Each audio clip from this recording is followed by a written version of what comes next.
Hello friends, Praveen Ahir kitchen YouTube ચેનલમાં આપનું સ્વાગત છે। જય શ્રી કૃષ્ણ એન્ડ જય મુરલીધર। મિત્રો, આજે આપણે બનાવીએ છીએ ફરાળી ભેળ। ફરાળી ભેળ બનાવવા માટે મિત્રો મેં આ ફરાળી ચેવડો લીધેલો છે।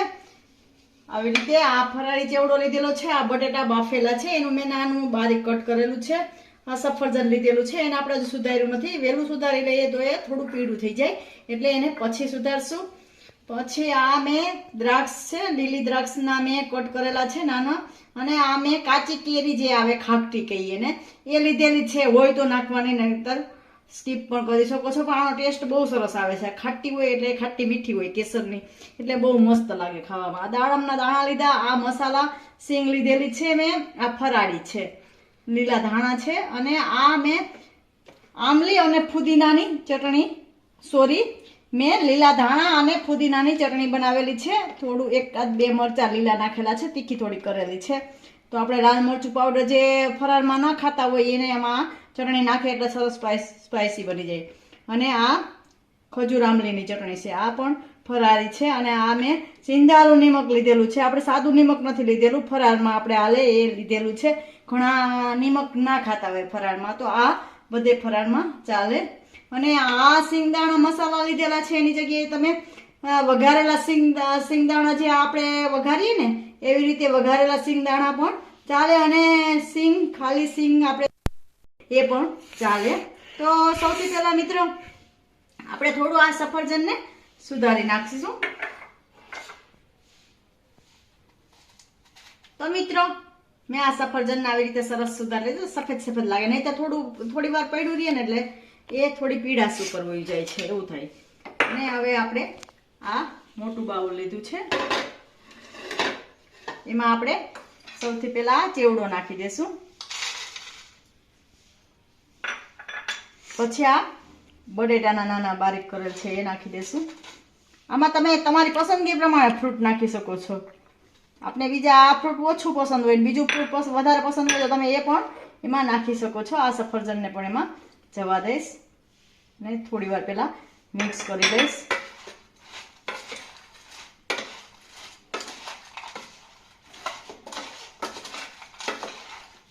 આ ભેળ ખાવામાં બહુ સારી લાગે।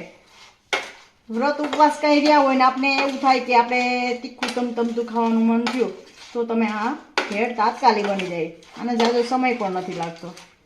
ચટણી આપણી ઘરે હાજર હોય તો તરત જ બની જાય। આ હવે આપણે આ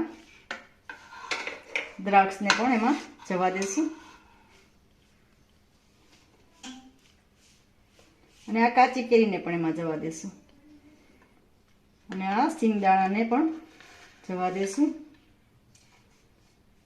અને દાડમના દાણાને પણ આપણે જવા દઈશું। આવી રીતે ફરીથી મિક્સ કરી લઈશું। મસ્ત ભેળ બની જાય મિત્રો, ખાવામાં ખૂબ સારી લાગે, નાના બાળકોને પણ ભાવે। ગમે એ વ્રત ઉપવાસ રહ્યા હોય તો આપણે આ ભેળ ખાઈ શકીએ।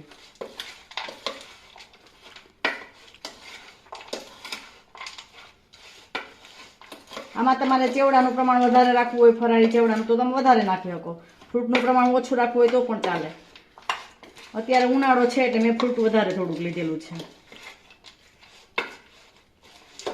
અત્યારે શું લીલી દ્રાક્ષ ને સફરજન ને બધું બહુ મસ્ત આવે, કાચી કેરી।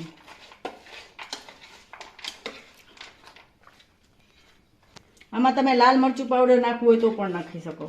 થોડું વધારે તીખું ખાતા હોય તો લાલ મરચું પાવડર ખાતા હોય ફરાળમાં તો આપણે નાખી શકીએ।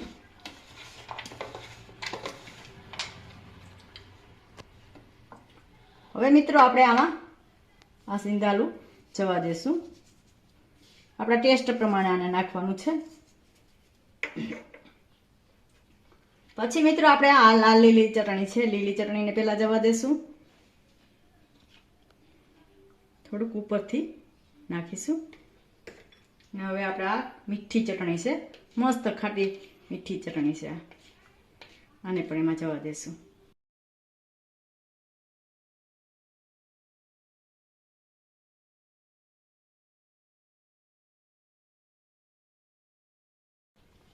હવે આવી રીતે મિક્સ પાછું કરી દઈશું। બધું સરસ મિક્સ થઈ જાય ને.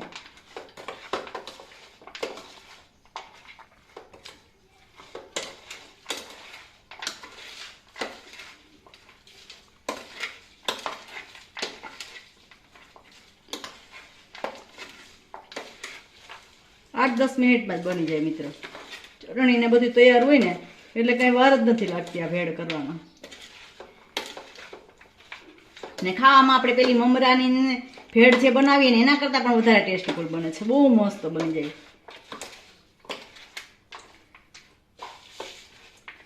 અત્યારે ઉનાળો છે તો આપણે એમ થાય કે થોડું હળવું હળવું ખાઈએ, તો તમે આ ભેળ ગમે ત્યારે બનાવીને ખાઈ શકો.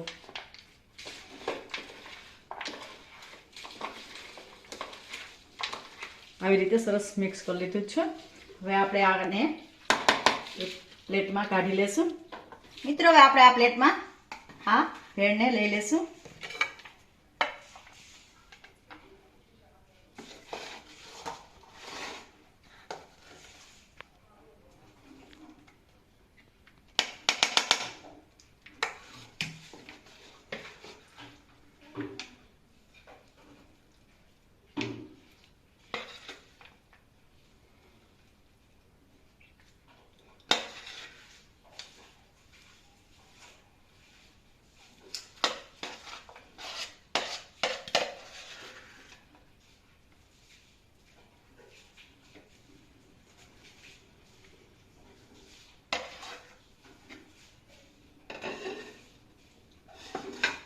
હવે આપણે આ ચટણી ઉપરથી થોડી થોડી જવા દેશું.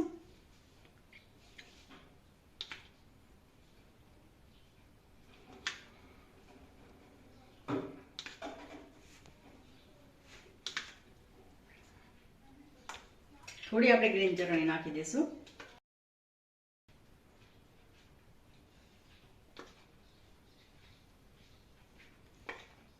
થોડી સ્પાઈસી થઈ છે. હવે ઉપરથી આ દાડમના દાણાને જવા દેશું.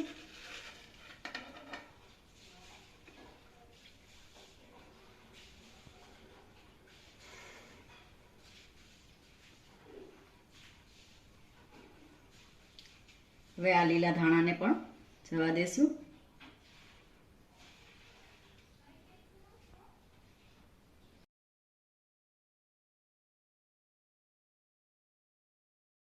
તો મિત્રો આ ફરાળી ભેળની ડીશ ઓકે થઈ ગઈ છે. તો મિત્રો મને તમને આ ડીશ કેવી લાગી એ મને કોમેન્ટ બોક્સમાં જરૂરથી જણાવજો. અને મિત્રો તમે મારી ચેનલમાં નવા હોય અને હજી સુધી તમે મારી ચેનલને સબસ્ક્રાઇબ ના કર્યું હોય તો પ્લીઝ સબસ્ક્રાઇબ કરી દેજો, લાઈક કરજો, શેર કરજો. ફરીથી મળીશું એક નવી રેસીપી સાથે. ત્યાં સુધી જય શ્રી કૃષ્ણ એન્ડ જય મુરલીધર.